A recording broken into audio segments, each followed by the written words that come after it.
Hello नमस्कार। सभी को मेरी तरफ से प्यार भरा नमस्कार। उम्मीद करता हूँ सब अच्छे होंगे।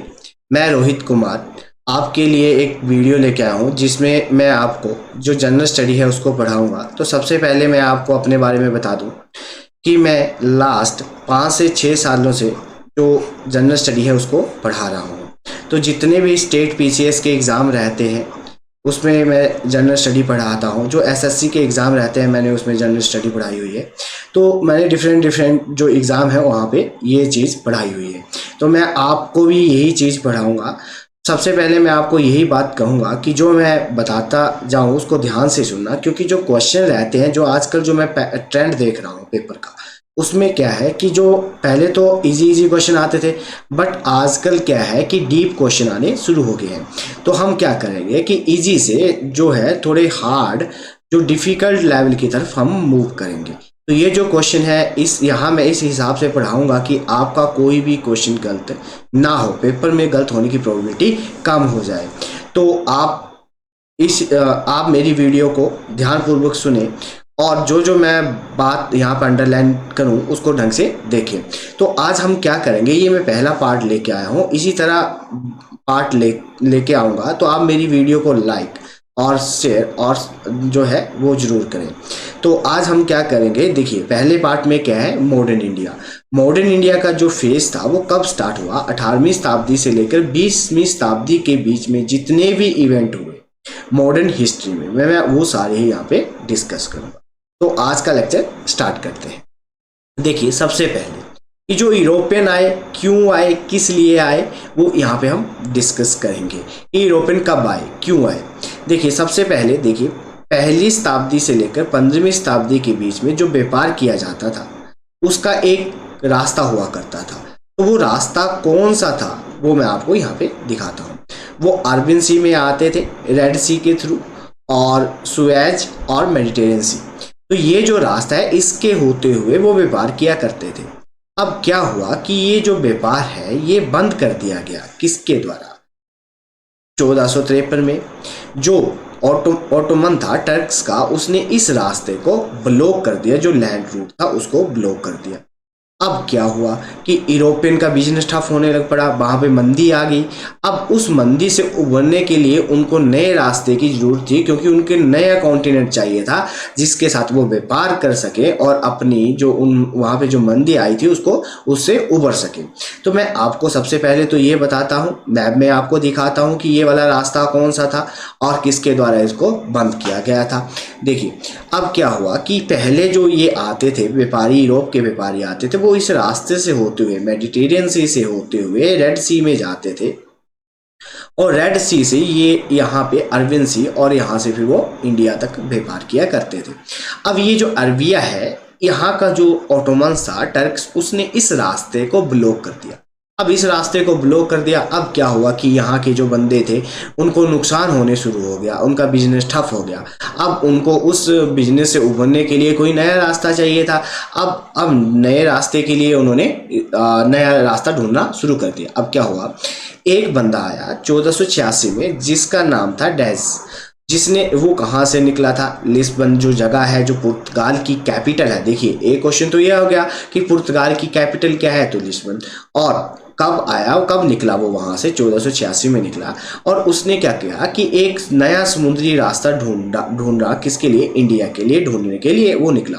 परंतु क्या हुआ, वो उसने अपने रास्ते को, अपनी सर्च को जो वो ढूंढ रहा था उसको बीच में ही रोक दिया। क्यों रोका, क्योंकि उसका जो जहाज था जो अफ्रीका का बॉटम है जहाँ पे साउथ अफ्रीका है, वहाँ पे उस एरिया में उसका जो जहाज था वो डूब गया। अब उसका जहाज डूब गया तो उसने अपनी रिसर्च बंद कर दी। उसने उस जगह को जहाँ पे उसका जहाज डूबा था, उसने उस जगह का नाम रख दिया केप ऑफ स्टॉर्म। तो केप ऑफ स्टॉर्म उसने उस जगह का नाम दे दिया। अब क्या हुआ कि वहाँ का जो राजा था उसने क्या किया भाई, अब उसने उसका नाम चेंज कर दिया और उसका नाम क्या रख दिया, केप ऑफ गुड होप। अब देखिए क्वेश्चन क्या रहेगा, पूछा जाएगा कि केप ऑफ गुड होप कहाँ पे है। तो कहाँ पे है जी, अफ्रीका में है। अफ्रीका जो कॉन्टिनेंट है उसका जो एंड पॉइंट है वहाँ पे साउथ अफ्रीका है, वहाँ पे है। मैं अभी आपको मैप में दिखाता भी हूँ। अब पूछा जाएगा कि सबसे पहले इंडिया को ढूंढने के लिए कौन बंदा निकला था, कौन निकला था, ये डैश जो बंदा निकला था, कहाँ से कब निकला था, 1486 ईसा में वो निकला था। देखिए अब मैं मैप के आपको दिखाता हूँ। तो वो बंदा यहाँ से आया, यहाँ से होते हुए यहाँ पर उसका जहाज पहुंचा होगा, और यहाँ पे उसका जहाज क्या हो गया भाई, डूब गया। अब उसका जहाज डूब गया तो जब यहाँ पे उसका जहाज डूबा तो उसने इस जगह का नाम क्या रख दिया, the cape of storm. But फिर राजा ने इसका नाम बदल के क्या रख दिया, केप ऑफ गुड होप। ठीक है जी। अब नेक्स्ट चलते हैं। अब क्या हुआ, एक बंदा आया जिसका नाम था क्रिस्टोफर कोलंबस। जो क्रिस्टोफर कोलंबस था उसने क्या किया, 1492 में एक नए कॉन्टिनेंट की खोज करी, और उस कॉन्टिनेंट का नाम क्या था, अमेरिका। तो पेपर में क्वेश्चन आएगा कि अमेरिका की खोज किसने करी, कोलंबस ने करी, आपको सबको पता होगा। और कब करी, 1492 में करी। ठीक है, तो ये रहा एक क्वेश्चन। अब क्या हुआ, उसके तर्ज पे एक नया बंदा आया जिसके दिमाग में एक और आइडिया आया। उसने सोचा मैं भी ढूंढता हूँ, तो वो भी ढूंढने निकल पड़ा, और उस बंदे का नाम क्या था, वास्को डी गामा। अब वास्को डी गामा कब निकला, कब उसने सोचा कि मैं भी कुछ ढूंढता हूँ, तो वो निकला 1498 ईस्वी में वो निकला। और वो कहाँ से, पुर्तगाल से निकला, और किसको ढूंढने के लिए, इंडिया को ढूंढने के लिए।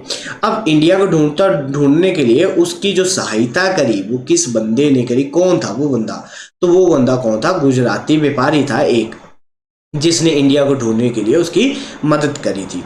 अब वो सबसे पहले कहाँ पे पहुंचे, तो कहाँ पहुंचे, कलिकट में पहुंचे। अब कलिकट जगह जो है वो कहाँ पे है, तो कहाँ पे है, केरल में है। अब दूसरा क्वेश्चन, एक और क्वेश्चन क्या बनेगा, जब वो आए तो उनका स्वागत किसने किया, तो जो जर्मोनियन जो रूलर था वहाँ का, उसने उनका क्या करा, स्वागत करा। अब पेपर में देखिए, पेपर में क्वेश्चन कैसे रहता है कि जो वास्को डी गामा आया वो भारत कब आया, तो कब आया, 1498 में। वास्को डी गामा की सहायता किसने करी, तो ये गुजराती व्यापारी ने करी। सबसे पहले वो भारत में किस जगह पे पहुंचा, तो कहाँ पे पहुंचा, कलिकट में पहुंचा। कलिकट का है जी, केरल में। अब पूछा जाएगा कि उनका किस राजा ने स्वागत करा था, तो किस राजा ने स्वागत करा था उनका, जो जर्मोनियन किंग था उसने उनकी सहायता करी थी। चलिए नेक्स्ट चलते हैं। अब देखिए, अब जो पुर्तगीज थे वो कब आए और कब तक वो भारत में रहे, तो देखिए जी 1500 में वो आए थे, 1961 तक वो रहे। मतलब आए भी सबसे पहले और गए भी सबसे पहले, आए भी सबसे पहले और गए सबसे लास्ट में। अब यही है कि आए तो ये सबसे पहले थे पर गए सबसे लास्ट में थे। अब देखिए इनकी जो कंपनी थी वो 1500 में इन्होंने लगाई थी, जिसका नाम क्या था, ईस्टोडा इंडिया, जो पुर्तगीज की पहली कंपनी थी। तो पहली कंपनी इन्होंने कहाँ पे लगाई, देखिए केरल में एक जगह है जिसका नाम है कलिकट। आपको पता है कि वास्को डी गामा कहाँ पहुंचा था, कलिकट में पहुंचा था। तो वहीं पे उन्होंने अपनी पहली कंपनी लगा दी, कब, 1500 में। उसके बाद केरल में दूसरी जगह है कैनूर, वहाँ पे उन्होंने दूसरी कंपनी लगा दी, और फिर उन्होंने कोचीन में अपनी केरल में ही कंपनी लगाई। इसके अलावा उन्होंने और जगह भी कंपनीज लगाई थी, वो भी मैं आपको बताता हूँ कहाँ कहाँ लगाई थी। महाराष्ट्र में उन्होंने कहाँ पे लगाई, गोवा में उन्होंने लगाई, बॉम्बे में उन्होंने लगाई, वैशन में उन्होंने लगाई, और सेल सिटी में उन्होंने लगाई। अब बंगाल में भी उन्होंने कंपनीज अपनी लगाई, कहाँ कहाँ, चिटगोंग, हुगली, सैगवा और सेंट थॉमस जगह पे उन्होंने अपनी कंपनीज लगाई। अब गुजरात में कहाँ पे लगाई, सूरत में और भावनगर में। गुजरात में उन्होंने 2 जगह पे लगाई। अब पेपर में क्वेश्चन किस हिसाब से रहेगा, देखिए आपके पास 4 ऑप्शन दी होंगी और आपको पूछा होगा कि बंगाल की किस जगह पे कंपनी नहीं लगाई। तो ये 4 को तो आपको पता है कि पुर्तगीज में यहाँ कंपनीज लगाई थी, तो और जो इसके अलावा जो होगा वहाँ पे उसने कंपनी नहीं लगाई थी। That is the right answer. ठीक है जी, नेक्स्ट देखिए। अब उसके बाद क्या हुआ कि पुर्तगीज के जो गवर्नर थे जो भारत आए, उनके बारे में हम यहाँ पे डिस्कस करते हैं, इंपॉर्टेंट है। अब पूछा जाएगा कि भारत में सबसे पहले पुर्तगीज का कौन सा गवर्नर आया था। अब पूछा जाएगा who was the first Portuguese governor in India. तो उसका क्या नाम था, उसका नाम था फ्रांसी डे अल्मीडा। कि फ्रांसी डे अल्मीडा था, जिसकी जो ड्यूरेशन थी वो 1504 से लेकर 1509 तक रही। ये भारत कब आया, पहला गवर्नर कब बना भारत का, 1505 में बना।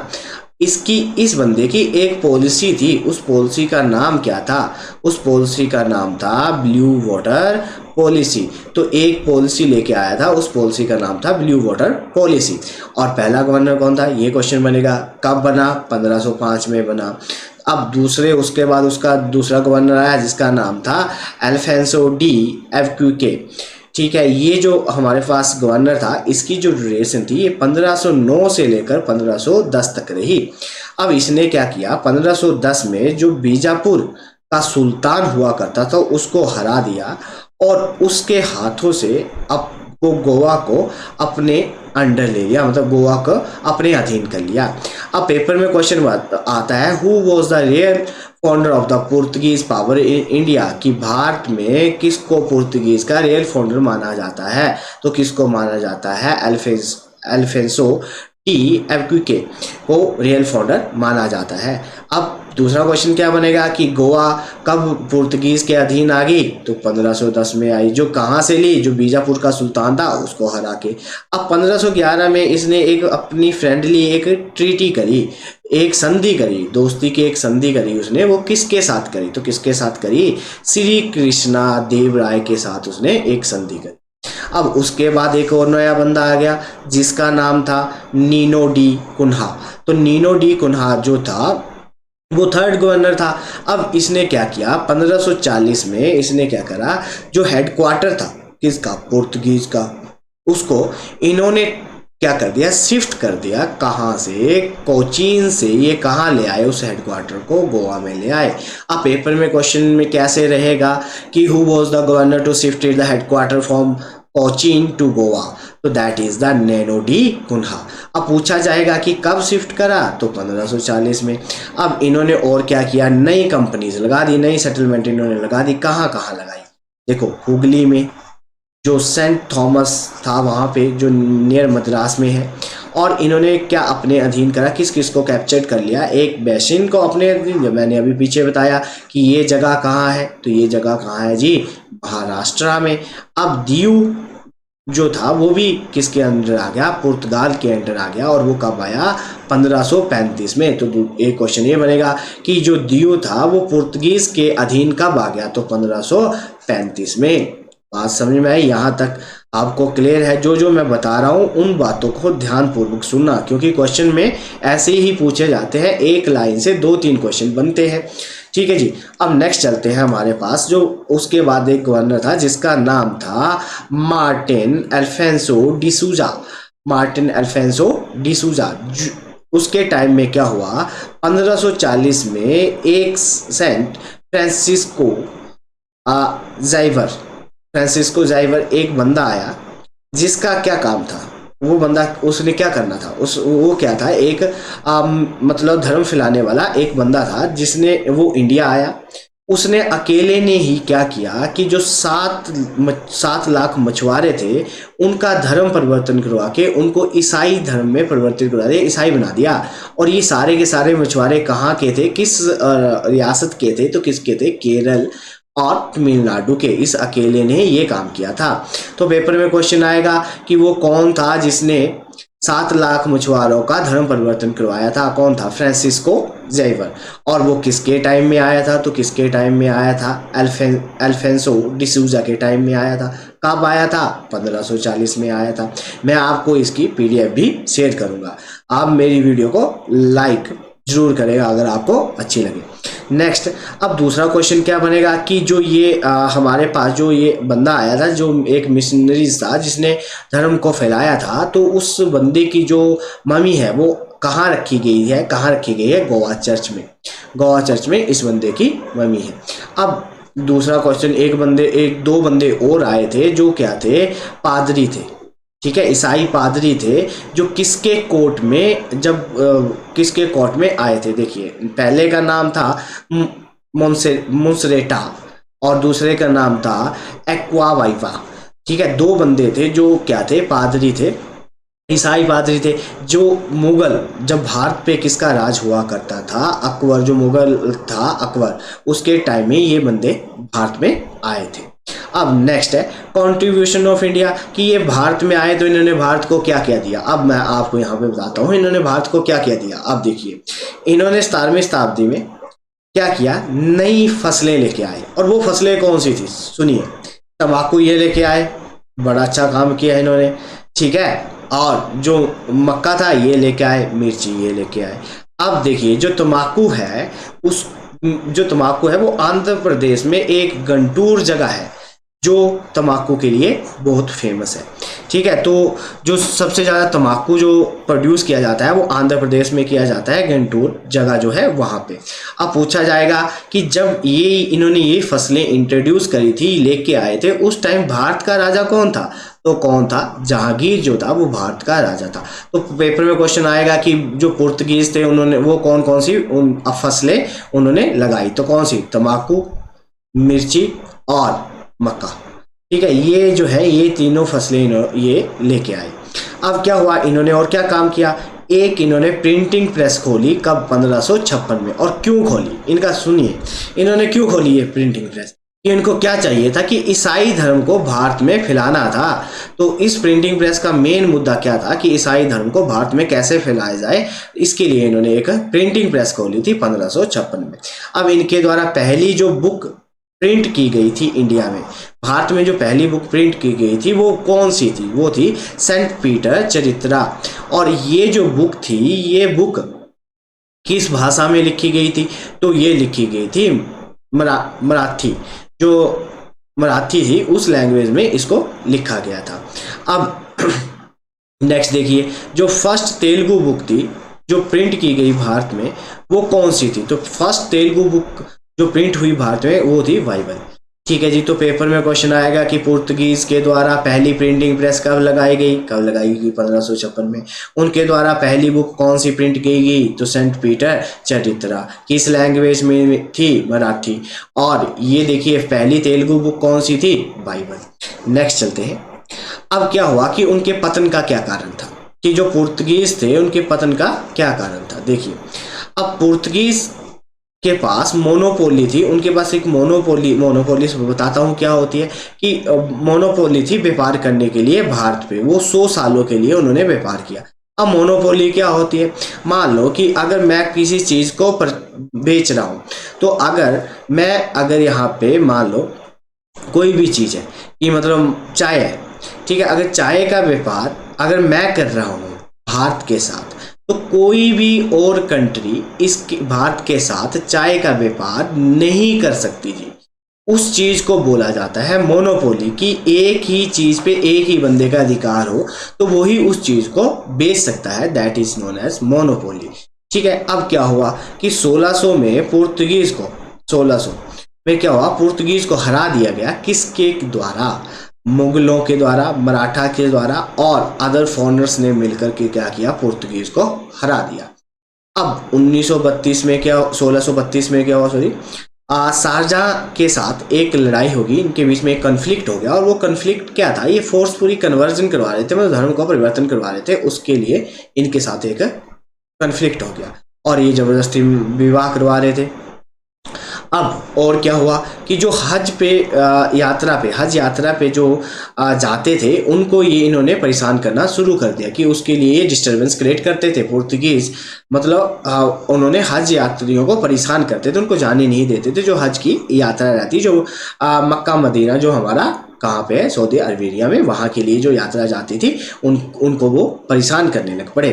अब इनके साथ तो ये हो गया। अब इनके जो कुछ जो मतभेद थे वो किसके साथ थे, मराठा के साथ भी थे। अब मराठा का जो पेशवा बाजीराव वन था, जो पहला था, उसने क्या करा, अपने अधीन कर लिया किसको, सेल सिटी को और बेसिन को। ये दो जो जगहें थी वो किसके अधीन आ गई, पेशवा बाजीराव फर्स्ट के अधीन। अब इनको जो इनको हरा दिया गया किसके साथ, मतलब किसने हराया इनको, डच और ब्रिटिश ने मिलकर क्या किया, इनको हराया। ठीक है जी। अब नेक्स्ट देखिए, अब क्या हुआ कि मैंने आपको बोला था इसकी वजह से इन्होंने जितनी भी इनकी सेटलमेंट्स थी वो सारी की सारी ये अपने हाथ से इन्होंने गवा दी।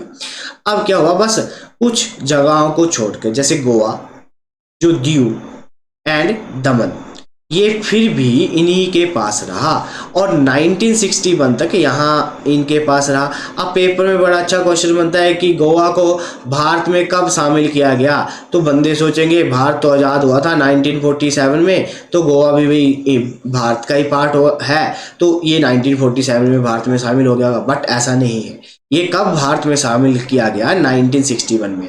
अब गोवा को उनसे आज़ाद करवाने के लिए, भारत में मिलाने के लिए एक ऑपरेशन चलाया गया था, जिस ऑपरेशन का नाम था ऑपरेशन विजय, जो कब चलाया गया, 1961 में। तो पेपर में क्वेश्चन आएगा कि गोवा को भारत में शामिल करने के लिए कौन सा ऑपरेशन चलाया गया था, तो कौन सा ऑपरेशन चलाया गया था, ऑपरेशन विजय जो चलाया गया था वो गोवा को भारत में मिलाने के लिए चलाया गया था। मैंने आपको पहले ही बोला था कि जो पुर्तगीज थे सबसे पहले आए, मतलब आए भी सबसे पहले और गए भी सबसे लास्ट में। तो ये देखिए कब गए थे, 1961 में इन्होंने भारत को छोड़ा था। अब क्या हुआ कि पुर्तगीज तो हार गए, अब उसके बाद कौन आए भारत में, तो कौन आए जी, डच।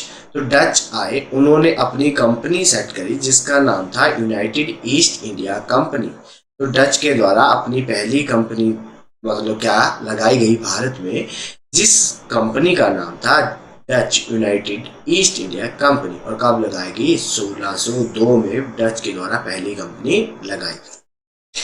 अब क्या हुआ, उनके द्वारा और कहाँ कहाँ कंपनीज लगाई गई, जो मछलीपट्टनम था जो कृष्णा रिवर के किनारे है, वहां पे 1605 में उन्होंने पहली फैक्ट्री लगाई। फिर दूसरी उन्होंने लगाई, देखिए जो व्हील मिल्ली है पट्टनम, भील मिल्ली पट्टनम जो विजयक में है, वहां पे उन्होंने अपनी दूसरी फैक्ट्री लगाई। तीसरी फिर उन्होंने कहाँ लगाई, जो आंध्र प्रदेश में है, ठीक है, आंध्र प्रदेश में जगह है निजामपट्टनम, जो गुंटूर में है, जो मैंने आपको बताया था तंबाकू के लिए फेमस है, ठीक है, वहां पे उन्होंने अपनी फैक्ट्री लगाई। फिर जो पुलिकट है, ठीक है, जो पुलिकट है जो नेल्लूर है तमिलनाडु में, वहां पे उन्होंने अपनी फैक्ट्री लगाई।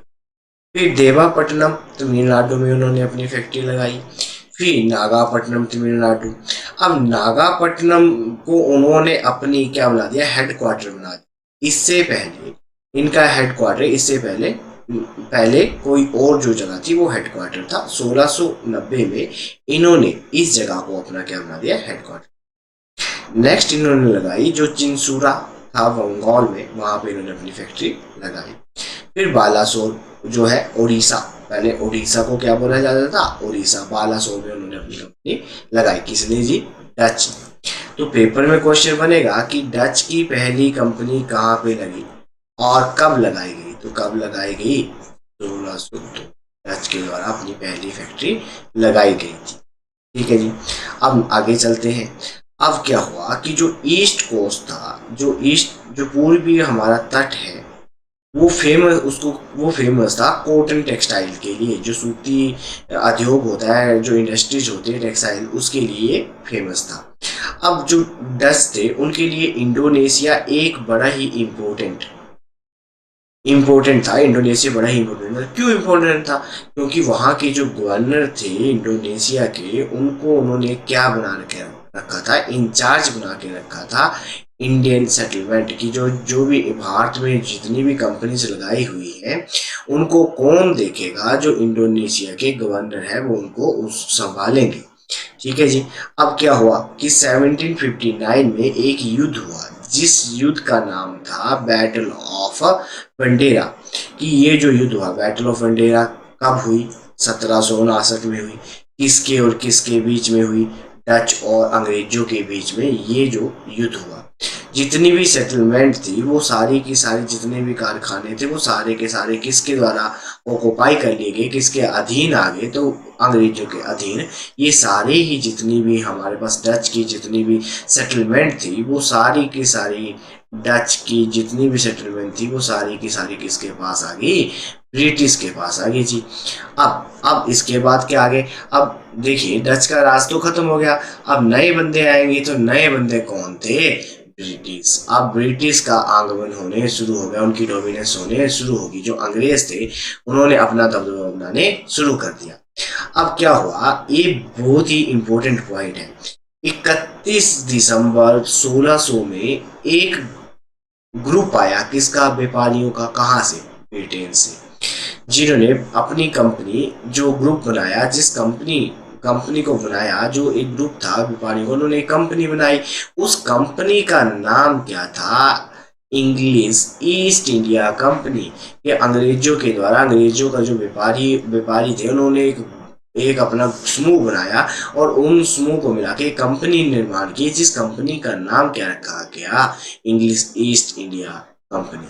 अब क्या हुआ, जो क्वीन एलिजाबेथ थी, पहले जो फर्स्ट एलिजाबेथ थी, क्वीन रानी जो थी एलिजाबेथ, उसने क्या किया, एक चार्टर्ड एक टाइप का, मतलब क्या था, एक एक्ट बोल सकते हैं या एक फरमान था जो उन्होंने इशू किया, जिसके थ्रू क्या हुआ कि 15 सालों के लिए मोनोपोली का अधिकार दे दिया गया। मोनोपोली का अधिकार दे दिया गया कंपनी को। कि एलिजाबेथ के द्वारा पेपर में क्वेश्चन आएगा कि एलिजाबेथ ने कितने सालों के लिए कंपनी को मोनोपोली के अधिकार दिए थे, तो जी 15 सालों के लिए दिए थे। पहली बार जब ब्रिटिश जो व्यापारी थे उनके द्वारा भारत के लिए किस कंपनी का निर्माण किया गया, तो इंग्लिश ईस्ट इंडिया कंपनी के द्वारा। कब, 31 दिसंबर 1600 में। अब क्या हुआ कि 1608 और 1609 के बीच में एक बंदा था, ये बड़ा ही इंपॉर्टेंट बंदा है और ये मैक्सिमम टाइम पेपर में क्वेश्चन आया हुआ है, चाहे वो एसएससी का एग्जाम रहे आपका, चाहे वो स्टेट पीसीएस का या एग्जाम रहे, जितने भी एग्जाम होते हैं, जो अदर कितने भी कॉम्पिटिटिव एग्जाम रहते हैं, उसमें मैक्सिमम टाइम इस बंदे का नाम सुना गया। तो ये बंदा था जिसको भेजा गया था, जहांगीर के दरबार में भेजा गया था, और क्या बोला गया था, उससे परमिशन लेने के लिए भेजा गया था कि भाई हमें एक फैक्ट्री ओपन करनी है, कहाँ पे, सूरत में। बट इसकी इस डिमांड को नहीं माना गया था। इसको क्या बोला है, इसकी जो ये डिमांड थी कंपनी लगाने की, फैक्ट्री लगाने की सूरत में, उसको नहीं माना गया था। तो क्या, जो बंदा भेजा गया था उसका नाम क्या था, कैप्टन विलियम हॉकिंग। कि एक बंदा भेजा गया, कब भेजा गया, पेपर में क्वेश्चन जो रहता है वो कैसा रहता है कि जहांगीर के दरबार में किस बंदे को भेजा गया था ब्रिटिश के द्वारा, तो क्या नाम है, उस बंदे का नाम था कैप्टन विलियम हॉकिंस। ठीक है, और कब भेजा गया था, 1608 और 1609 के बीच में, बट इसको परमिशन नहीं दी गई थी। अब क्या हुआ, 1609 में एलिजाबेथ की जब मृत्यु होगी, उसके बाद एक जो नया राजा बना जिसका नाम था जेम्स वन, उसने क्या किया, appointed as a ruler of England, उसको रूलर बनाया गया, शासक बनाया गया इंग्लैंड का। तो अब उसने चार्टर जो एलिजाबेथ ने चार्टर दिया था कि आप 15 सालों के लिए उनकी मोनोपोली रहेगी।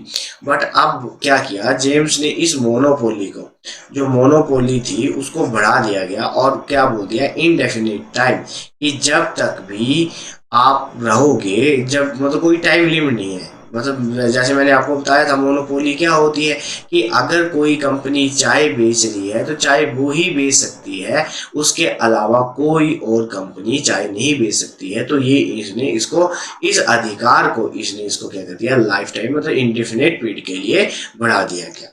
ठीक है जी, नेक्स्ट चलते हैं। अब क्या हुआ कि जो पहली सेटलमेंट लगाई गई थी, ठीक है, वो सूरत में लगाई गई थी 1608 में। ठीक है, सूरत में लगाई गई थी, परमिशन दी थी। अब क्या हुआ कि जो हमारे पास मछलीपट्टनम है, जहाँ पे 1611, ठीक है, पहली सेटलमेंट लगाई गई, जो कोरमंडल जो हमारा तट है वहां पे। बट ये कौन सी थी, ये एक ट्रेडिंग पोस्ट थी, मतलब यहाँ से व्यापार किया जाता था। और कहाँ पे लगाई गई थी, मछलीपट्टनम जो जगह है वहां पे लगाई गई थी 1611 में। क्लियर है बात। अब इनके इनके हेडक्वार्टर कहाँ थे, बॉम्बे में इन्होंने हेडक्वार्टर बनाया था, मद्रास में इन्होंने हेडक्वार्टर बनाया था, और कोलकाता में इन्होंने हेडक्वार्टर बनाया था। अब दी सिटी किसके द्वारा बनाई गई थी, ब्रिटिश के द्वारा ये बनाई गई थी, और इनका निर्माण डबल बीन के द्वारा ही की गई थी। बात समझ में आई, यहाँ तक ध्यानपूर्वक बातों को सुनते रहना, क्योंकि जो क्वेश्चन है वो यहीं से बनेगा। जो आपका जैसे मैं आपको एक पीडीएफ भी शेयर करूंगा, जिसमें ये जितना हम पढ़ लेंगे उसके बेस पे जो भी क्वेश्चन रहेंगे वो आप उन क्वेश्चन को करना और अपने आप को एनालाइज करना कि जो हमने पढ़ा उसमें से हमें कितना आता है। ठीक है जी। नेक्स्ट, अब क्या हुआ कि एक बैटल हुई, जिस बैटल को बोला गया सुवाली। ठीक है, जो सुवैली बैटल थी वो ही 1612 में, और किसके बीच में हुई? अंग्रेजों और पुर्तगीज जो थे उनके बीच में एक बैटल हुई। इस बैटल में क्या हुआ? इस बैटल में जो पुर्तगाल के बंदे थे वो हार गए, पुर्तगीज। और किसके द्वारा डिफीट? इंग्लिश के द्वारा, जो ब्रिटिश है उनके द्वारा। अब पेपर में क्वेश्चन क्या रहता है कि जो ये बैटल हुई उस बैटल को हेड किसने किया, लीड किसने किया? तो उसका क्या नाम था?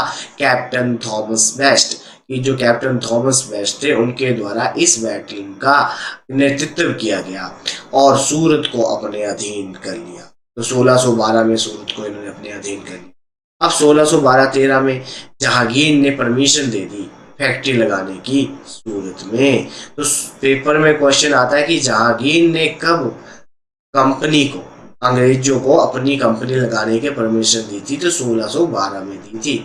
और 1612 में पुर्तगीज को हराया था और सूरत को अपने अधीन कर लिया था। तो जो ब्रिटिश जो हमारे पास थे उनका जो जिसको लीड किया था उसका नाम क्या था? तो कैप्टन थॉमस बेस्ट। अब क्या हुआ? 1615 से लेकर 1619 के बीच की जो ड्यूरेशन थी उसमें क्या हुआ? जो जेम्स बंद था उसने दो बंदों को भेजा। मतलब जो बंदा था पहले, जेम्स बंद ने जो बंदा भेजा जिसका नाम था सर थॉमस रॉय। ये भी पेपर में क्वेश्चन आया हुआ है कि जो सर थॉमस रॉय है वो किसके दरबार में आया था। ये पीसीएस में भी पेपर में क्वेश्चन बना हुआ है मैक्सिमम टाइम। तो देखिए, एक एम्बेसडर को भेजा, राजदूत भेजा ब्रिटेन से, जो कहाँ पे भेजा गया? जहांगीर के दरबार में एक राजदूत को भेजा जेम्स बंद, जिसका नाम था सर थॉमस रॉय। ये जो बंदा है बड़ा ही फेमस है, जिसको जहांगीर के दरबार में भेजा था। तो ऑब्टेन किस लिए भेजा था? परमिशन लेने के लिए, अपनी ट्रेड चलाने के लिए, व्यापार करने के लिए और अपनी फैक्ट्रीज लगाने के लिए, जो जहाँ पे मुगलों का एम्पायर था, जहाँ पे उनका राज्य था। ठीक है, जो जहाँ जहाँ पे उनका राज्य फैला हुआ था वहां पे उन्होंने कंपनी लगाने के लिए क्या मांगी? परमिशन मांगी, और वहां पे वो व्यापार कर सके, इसलिए उन्होंने उस बंदे को भेजा था। ये बंदा जो भेजा गया था, क्यों भेजा गया था? व्यापार करने के लिए। व्यापार मतलब जहाँ पे भी ब्रिटिश का, जहाँ पे भी जो मुगलों का एम्पायर था, जो राज्य था जहाँ तक फैला हुआ था, वहां पे वो अपनी कंपनी लगा सके और उनके साथ व्यापार कर सके। फिर उसके बाद क्या? उसके बाद देखिए अब क्या हुआ? 1619 से लेकर 1623 के बीच में और फैक्ट्री का भी निर्माण किया गया। और फैक्ट्री कहाँ कहाँ लगाई गई? देखिए, आगरा में लगाई गई, जो बड़ौदा है वहां पे लगाई गई, जो बारूच है वहां पे लगाई गई, अहमदाबाद में स्टार्ट की गई, अहमदाबाद में भी स्टार्ट की गई। तो 1619 से लेकर 1623 के बीच में 4 जगहों पे इन्होंने फैक्ट्री लगाई, आगरा, बड़ौदा, भरूच एंड अहमदाबाद। क्लियर है बात जी? अब क्या हुआ? 1632 में गोल्डन फरमान इशू किया गया। इंपॉर्टेंट है, गोल्डन फरमान कब इशू किया गया? किसके द्वारा इशू किया गया? जो सुल्तान था, किसका? गोलाकोंडा का। गोलकोंडा का जो सुल्तान था उसने एक गोल्डन फरमान इशू किया। उस गोल्डन फरमान का क्या मतलब था? उसने बोला कि हम क्या करेंगे? Free trade in the ports of the Golconda sultanate for the annual fees 500, जो 500 रुपया जो था पैरागोट्स। ठीक है, जो हमारे पास पैरागोट्स थे, पैरागोट्स होते क्या? गोल्ड के सिक्के होते हैं। कि भाई एक बंदे ने, जो सुल्तान था गोलकोंडा का, उसने एक गोल्डन फरमान क्या किया? इशू किया। अब देखो, गोल्डन फरमान कहा? गोलाकोंडा। क्या बोला? कुछ नहीं बोला कि व्यापार के लिए हम आपको अपने जो पोर्ट है, जो तट है वो दे देंगे, बट आपको सालाना 500 जो डॉलर है, जो 500 सिक्के हैं किसके? सोने के, वो आपको देने पड़े। ठीक है जी, ये गोल्डन फरमान था। अब 1633 में क्या हुआ कि फैक्ट्रीज लगाई गई, कहाँ पे? बालासोर एंड महानदी डेल्टा पे। जो महानदी डेल्टा है, आपके लिए क्वेश्चन कि जो महानदी है वो कहाँ से निकलती है और कहाँ से निकलती है? ठीक है, महानदी और किस किस डिस्ट्रिक्ट में फ्लो करती है। ठीक है जी। तो आप यहाँ से आपने मुझे बताना है कमेंट में कि महानदी जो रिवर्स है वो कहाँ से निकलती है और किस किस डिस्ट्रिक्ट में फ्लो करती है। अब रही बालासोर, और इन्होंने महानदी जो डेल्टा वहां पे इन्होंने अपनी कंपनी लगा दी, कहाँ पे कब 1633 में। अब 1638 में इन्होंने अपनी एक और फैक्ट्री लगाई, कहाँ पे, हुगली जो था, हुगली जो था बंगाल में, वहां पे इन्होंने अपनी नई फैक्ट्री स्टार्ट करी, किसके द्वारा, अंग्रेजों के द्वारा। ठीक है जी। अब क्या हुआ 1639 में, जो रूलर था कहाँ का, चंद्रागिरी, चंद्रागिरी का जो शासक था उसने परमिशन दे दी फैक्ट्री बनाने के लिए, कहाँ पे, मद्रास में। मद्रास में जो चंद्रागिरी का रूलर था उसने परमिशन दे दी अंग्रेजों को कि भाई आप अपनी फैक्ट्री यहाँ पे लगा सकते हो। जहाँ जहाँ पे उन्होंने फैक्ट्री लगाई उसको बाद में किस नाम से जाना गया, द फोर्ट सेंट जॉर्ज, कि जो फोर्ट सेंट जॉर्ज है वो कहाँ पे है, तो कहाँ पे है जी, वो जो हमारा कलकत्ता है वहां पे, ये जो है हमारे पास कलकत्ता में ये क्या है, ये वाला फोर्ट है। नेक्स्ट, अब क्या हुआ कि इसने क्या रिप्लेस कर दिया, पहले जो हेडक्वार्टर हुआ करता था अंग्रेजों का वो होता था मछलीपट्टनम। अब इन्होंने अंग्रेजों ने क्या करा, अपने हेडक्वार्टर को चेंज कर दिया, अपने हेडक्वार्टर को चेंज करके सेटलमेंट इन साउथ इंडिया की रिप्लेस द, जो हमारे पास था उसको हेडक्वार्टर को रिप्लेस कर दिया। अब क्या हुआ और किसको बना दिया हेडक्वार्टर, जो ये हमारे कोलकाता था उसको हेडक्वार्टर बना दिया। अब 1651 में क्या हुआ कि फ्री ट्रेड, मतलब परमिशन दे दी गई कि बंगाल में फ्री ट्रेड किया जाएगा, मतलब कोई टैक्स नहीं लगेगा आपका, आप जैसे मर्जी ट्रेड करो, कोई आप मतलब फ्री ट्रेड करो, व्यापार करो, और बट आपको क्या सालाना भाई हमें कितने पैसे देने पड़ेंगे, 3000 रुपया देना पड़ेगा। आप हमारे यहाँ आ सकते हो, बंगाल में ट्रेड कर सकते हो, व्यापार कर सकते हो, बट साल का, ठीक है, साल का आपका कितना पैसा आपको देना पड़ेगा, 3000। वो का परमिशन दी 1651 में। अब 1662 62 में क्या हुआ, पुर्तगाल है, पुर्तगाल ने क्या करा कि जो बॉम्बे था उसको दहेज में दे दिया, क्या कर दिया, बॉम्बे को दहेज में दे दिया। जो हमारी प्रिंसेस थी कैथरीन, ठीक है, जो प्रिंसेस थी, जो राजकुमारी थी, उसको दहेज में दे दिया, क्या, कैथरीन, किस किंग को, जो किंग था चार्ल्स सेकंड ऑफ ब्रिटिश। कि भाई अब पेपर में क्वेश्चन आता है कि पुर्तगीज ने बॉम्बे को कब दहेज के रूप में दिया था, कब दिया था, 1662 में दिया था। और किसको दिया था, किंग चार्ल्स द्वितीय जो था ब्रिटिश का जो राजा था उसको ये दहेज के रूप में दिया था। अब क्या हुआ कि जो इसमें क्या हुआ कि पुर्तगीज और उनके बीच में कोई भी मतलब कोई विवाद नहीं था, और उन्होंने अपनी सहमति से, सर्वसहमति से ये वाली जो हमारे पास जो इन्होंने सिस्टम था, क्या, किसका, जो दहेज दिया जाता था उसके मतलब इन्होंने आपस में जो दहेज था वो उनको दे दिया बिना किसी लड़ाई के। अब क्या हुआ कि 1668 में क्या हुआ कि बॉम्बे को लीज पे ले लिया, किसने, ईस्ट इंडिया कंपनी ने, कि जो बॉम्बे था जो वो दहेज में दिया गया था, किसको, जो हमारे पास किंग था, अभी मैंने आपको बताया उस किंग का क्या नाम था, उस किंग का नाम था चार्ल्स सेकंड, जो चार्ल्स सेकंड था उसको दहेज में दिया था। अब जो ईस्ट इंडिया कंपनी ने उसने क्या किया, इसको लीज पे ले लिया कि भाई हमें लीज पे दे दो, हमें व्यापार करना है, हम सालाना आपको कितना पैसा देंगे, 10 लाख रुपया, ये बॉम्बे हमें दे दो और हम साल का आपको 10 लाख रुपया देंगे, कब, 1668 में। अब क्या हुआ 1687 में क्या हुआ कि बॉम्बे को रिप्लेस करके Surat as a headquarter of the, जो पश्चिमी प्रेसिडेंसी थी, प्रांत था, उसका हेड क्वार्टर बॉम्बे से निकाल कर कहाँ बना दिया गया, सूरत बना दिया गया, किसके द्वारा, अंग्रेजों के द्वारा 1687 में। अब क्या हुआ 1682 82 में एक बंदा था जिसका नाम था विलियम हेग्स, जो फर्स्ट गवर्नर था ईस्ट इंडिया कंपनी का, कहाँ पे, बंगाल में। वेरी वेरी इंपॉर्टेंट क्वेश्चन, कि पहला first governor of east India company, east India company का पहला गवर्नर कौन था, हेग्स, ठीक है, विलियम हेग्स। अब इसने क्या किया, इसने ऑब्टेन किया एक फरमान, वो उसको फरमान किसके द्वारा दिया गया था, औरंगजेब के द्वारा। इस उन्होंने क्या बोला, औरंगजेब ने एक फरमान लागू किया जिसमें कहा गया कि आप हम यहाँ पे बिजनेस कर सकते हो बंगाल में, जब तक आप करना चाहते हो। ठीक है, तो एक फरमान पास किया गया किसके द्वारा, औरंगजेब के द्वारा, और उसने बोला कि आप बंगाल में क्या कर सकते हो, अपना व्यापार कर सकते हो सदा के लिए, फॉर एवर, सदा के लिए। ठीक है, अब क्या हुआ कि इसकी वजह से यहाँ पे भारी मात्रा में इन्वेस्टमेंट होने शुरू हो गई बंगाल में। ठीक है, जो बंगाल था उसको उसको क्या कर दिया गया, सेपरेट कर दिया गया, अलग कर दिया गया। कहाँ से, जो मद्रास प्रेसिडेंसी थी उससे, रेजिडेंसी थी उससे हटाकर बंगाल को अलग बना दिया गया।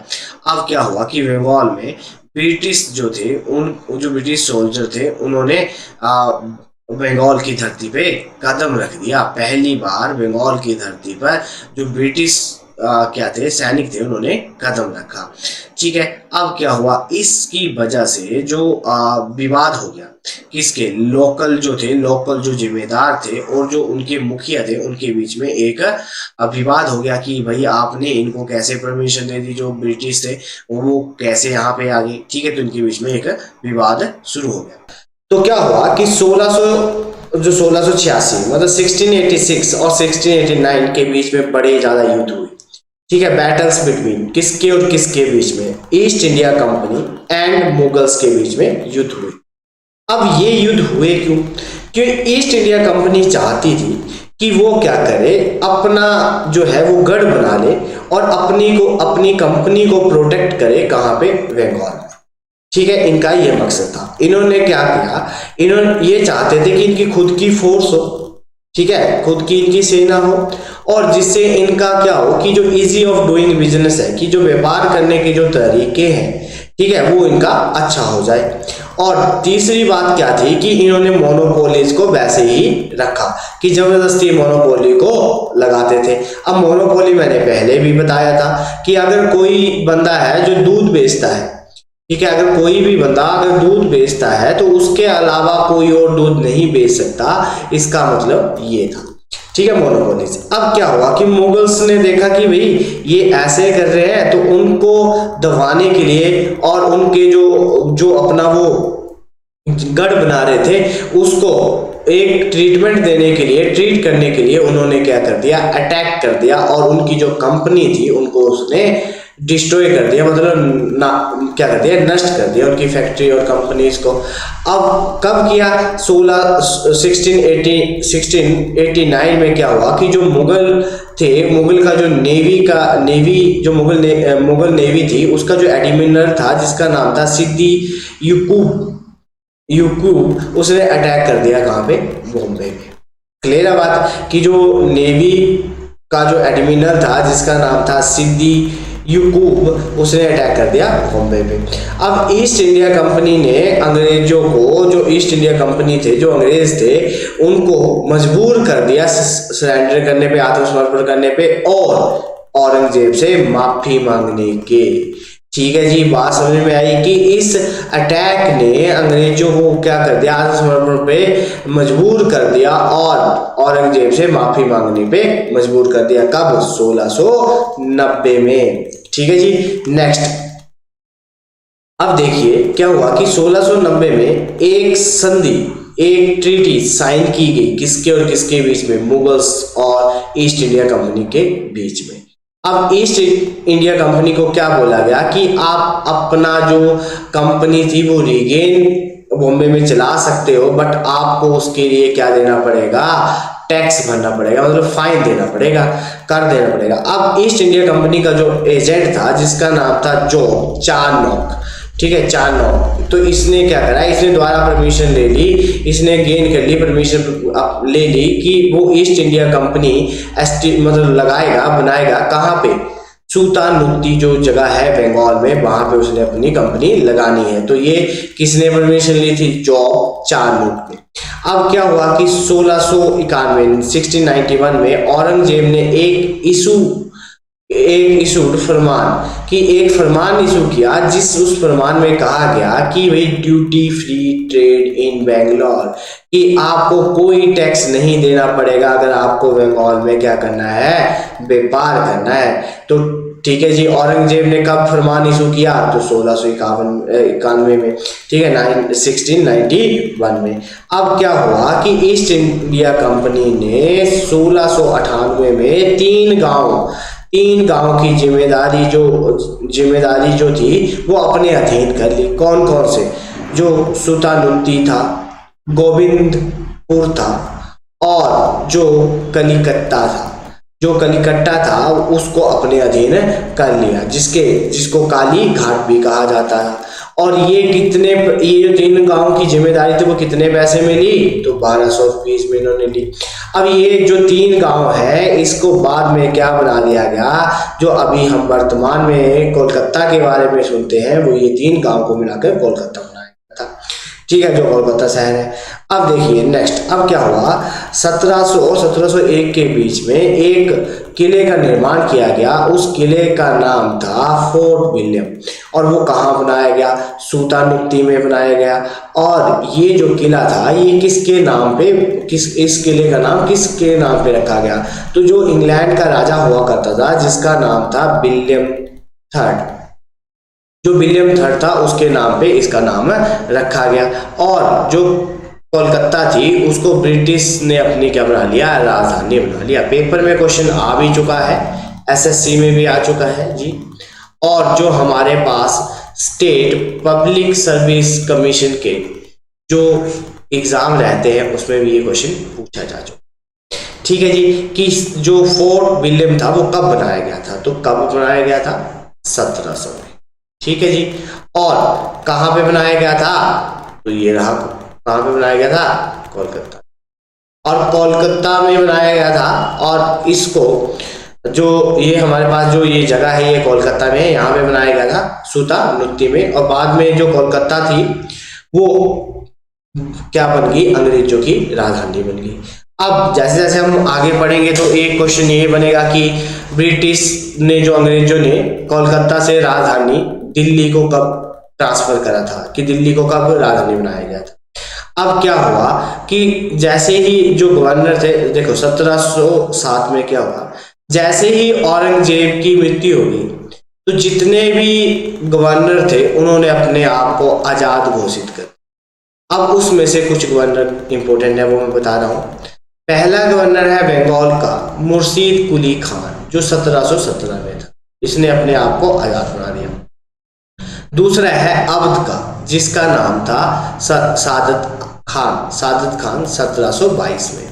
और हैदराबाद का था चिनकलिंच खान, जिसको क्या बोला जाता था? निजाम उल मुल्क, ठीक है, निजाम माना जाता मुल्क का। तो वो कब बना? 1724 में। यहाँ तक कोई कंफ्यूजन समझ में आ रहा है जो समझा रहा हूँ? तो इसको ध्यानपूर्वक सुनना, और ध्यानपूर्वक इसकी मैं पीडीएफ भी आपको शेयर कर दूंगा, तो आप ढंग से पढ़ना, क्योंकि आपका पेपर में कोई क्वेश्चन छूटना नहीं चाहिए। मैं बार बार यही बात कह रहा हूँ, ठीक है जी। अब क्या हुआ कि 1717 में जो फारूक सियार था, एक बंदा था फारूक सियार, उसने फरमान इशू कर दिया।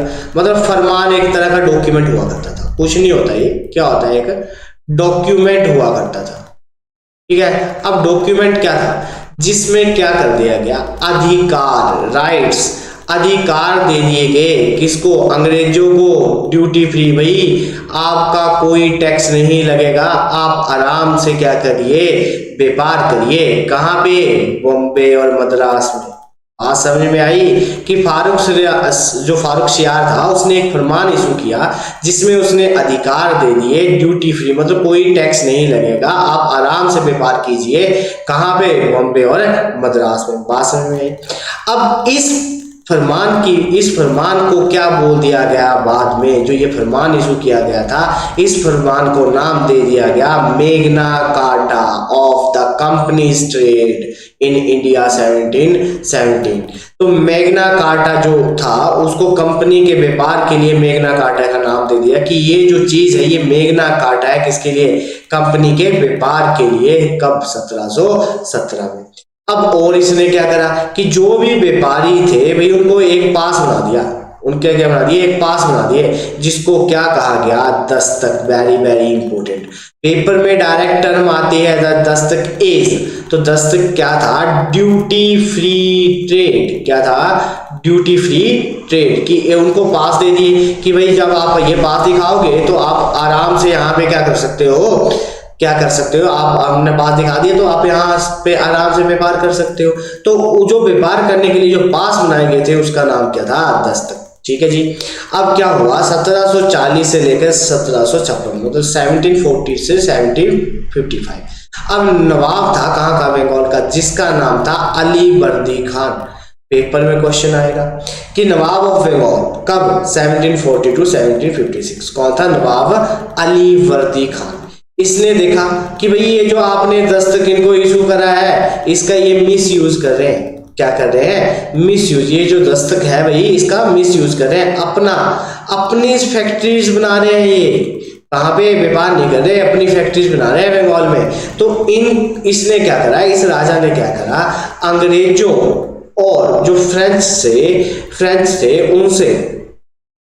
उनसे इसने क्या करा कि ये अपनी फैक्ट्रीज ना लगा पाए, कहाँ पे, कोलकाता और चंद्रानगौर में, कि इसने प्रिवेंट किया, मतलब इसने बचाया अंग्रेजों से और फ्रेंच से कि वो अपनी फैक्ट्रीज नहीं लगा पाए इन दो जगह पे, कोलकाता और चंद्रानगौर में। ठीक है जी बात।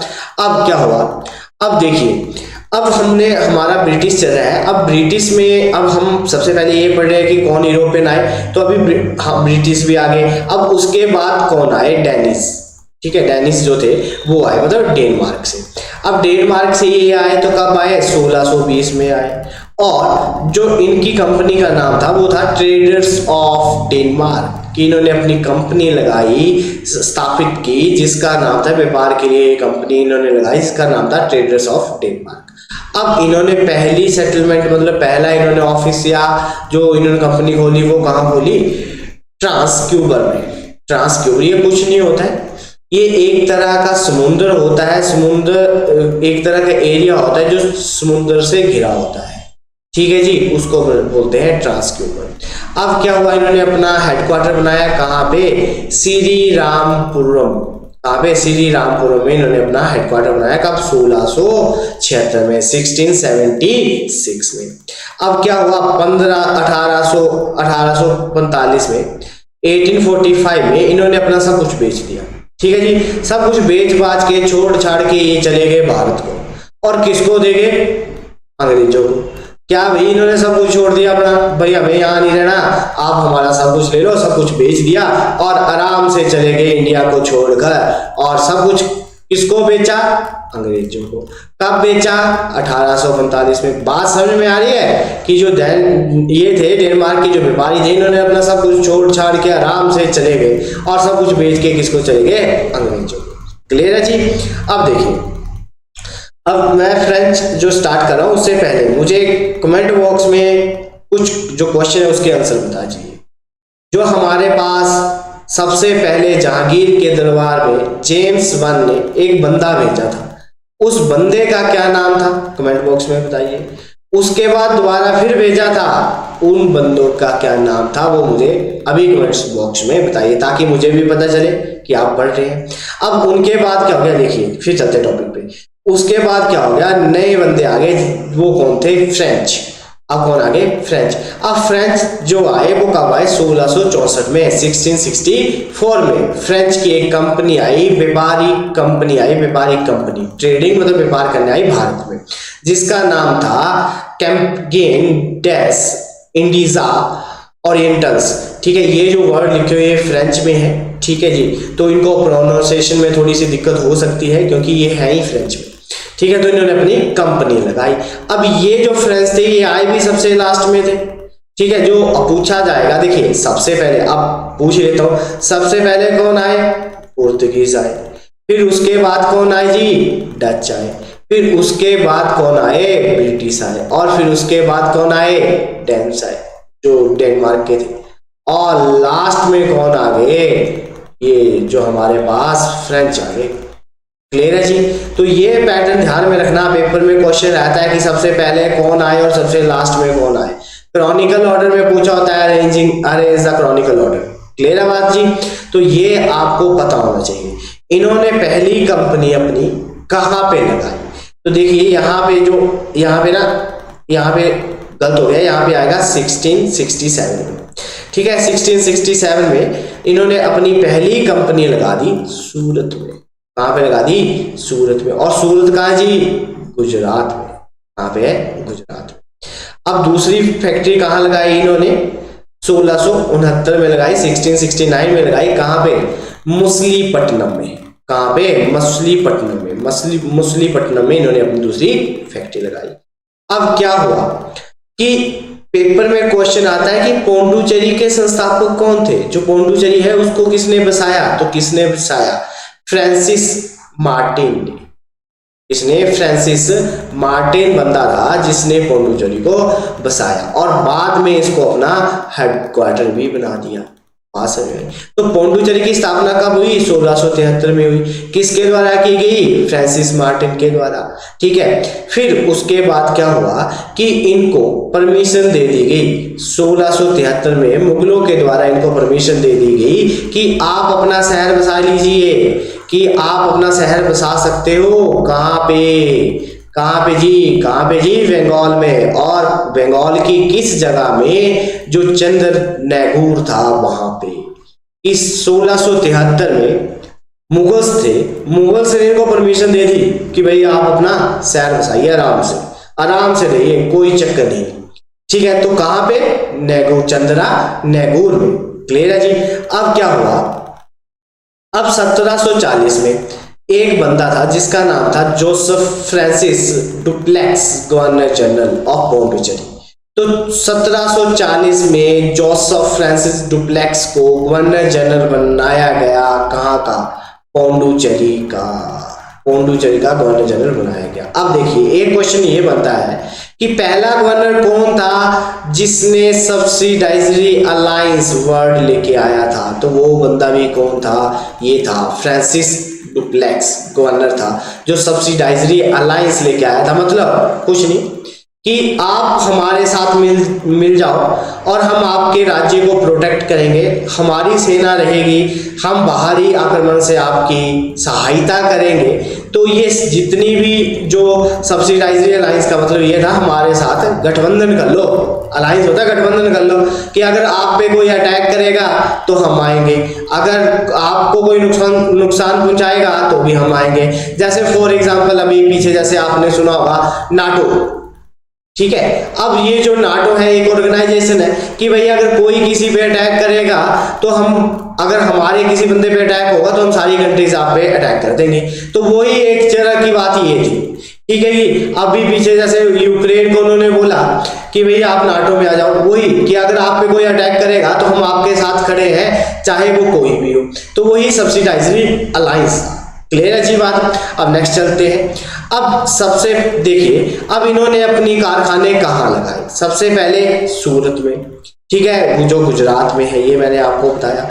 फिर मछलीपट्टनम जो है वहां पे इन्होंने अपना कारखाना लगाया। फिर यनम में जो कहाँ है? आंध्र प्रदेश में।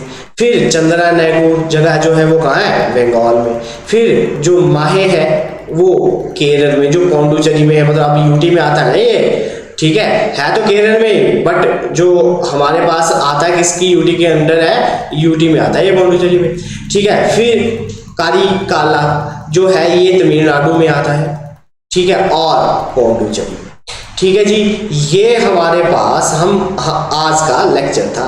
अगर आपको जो मैंने बताया है वो ध्यानपूर्वक सुनोगे या आप पढ़ोगे तो आपका पेपर में कोई भी क्वेश्चन गलत नहीं होगा।